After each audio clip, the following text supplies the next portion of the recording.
मामला सुनबै छी के लोग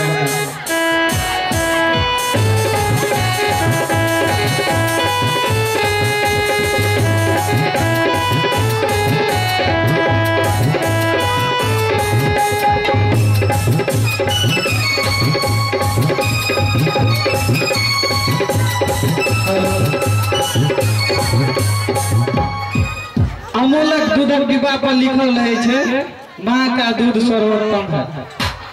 तो अनैते हम बच्चा से पूछलिए बच्चा से बउआ बउआ कौन क्लास में पढ़े छे? कहते हाँ अत्यंदल वन में। कहलिए आए तो अहाँ के बुझल है जे माँ के दूध सर्वोत्तम उत्तम छे? कहते हाँ तो बुझलिए माँ के दूध ऐ द्वारे दिक्कत है कि माँ के दूध में 3 दिन में मेलवा पड़े।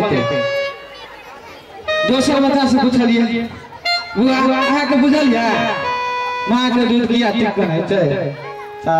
बुआ कहे हाँ बुझलिए माँ के दूध गलाम तक न पिया पड़े। तेसर बच्चा से पूछलिए तो कहे हाँ हम लोग बुझलिए। कहलिए की तो कहते माँ का दूध पापा ने पिए।